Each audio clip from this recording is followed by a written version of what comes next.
mo, buntis ka, gusto mo malaman yung gender mo, ng anak mo, babae ka sa doktor, sabi ng doktor, ano na yung gender nyo? Huwag mo sabihin. Kausapin mo yung organizer ko. Good morning mga kapatid! Kapag sinabi mong Pinoy stand-up comedy, ano bang pumapasok sa isip ninyo? Ako, syempre, may paborito ako dyan. Mapa-online o TV man yan. Ang mga punchline talaga ng kuya kong to, the best. Si Kuya Alex Calleja na I'm sure kilalang-kilala po nating lahat. Pero ano nga ba siya at sino nga ba siya pagdating sa bahay? Ngayong araw na ito, kikilalanin natin siya ng mas maigi dahil sa ating My Bahay House Rate, siya ang tampok natin.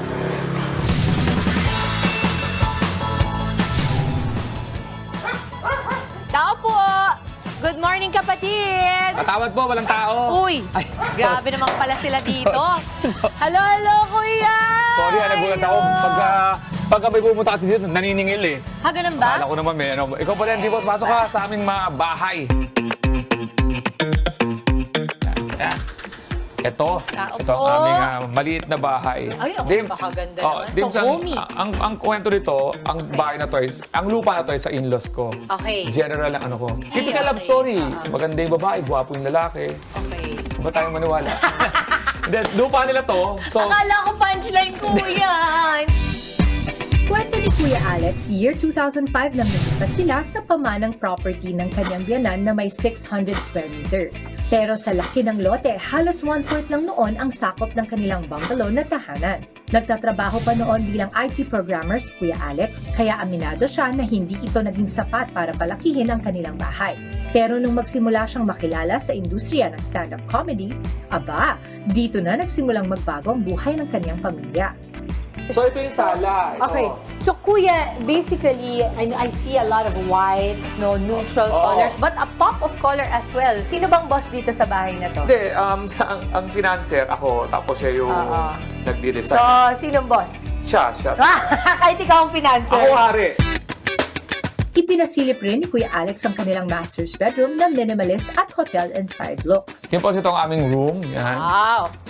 This is where the magic happens, kuya. I see a lot of artwork as well. This is Ate Dana. I Side like niya. green, no? Kasi yung pop of color nyo, green si Dana halos yung lahat.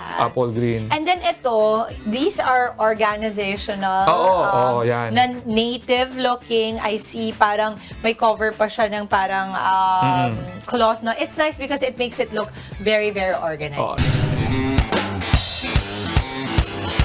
So, ito yung talagang gustong-gusto mo request mo kay Ate Dana na dapat meron kang walking closet. Oo. Naintindihan ko kasi artista tayo. Siyempre yung problema doon, lalaki, may wife, no? Yung wife ko ngayon, parang 1/4 lang siya. Ang galing mo!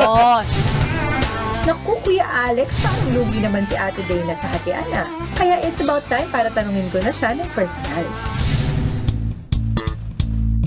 Wife ko si Dana. Married kami for 27 years na. Talaga? 27 Anong ba? feeling ng... Magda-27. Kasi lagi kang ginagamit ni Kuya Alex sa mga jokes niya, stand-up comedy, ano niya, since anong pakiramdam ng ganun? Pumapayag ka ba sa ganun? Hindi ka ba nagagalit?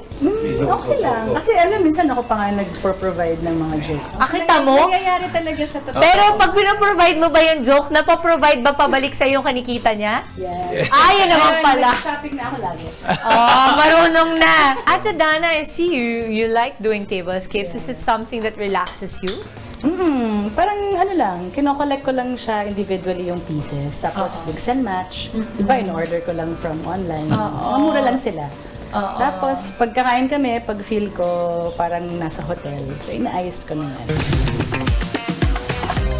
Simple at well-organized ang hotel-inspired bahay ni Kuya Alex. Kaya sa part 2 ng ating May Bahay House Raid, excited akong mas makilala pa si Kuya Alex at malaman kung paano nga ba binago ng pandemya ang buhay ng kanilang pamilya.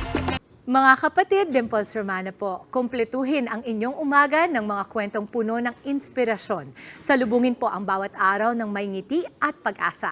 Kaya't mag-subscribe na po at mag-follow na sa aming social media pages ng News 5.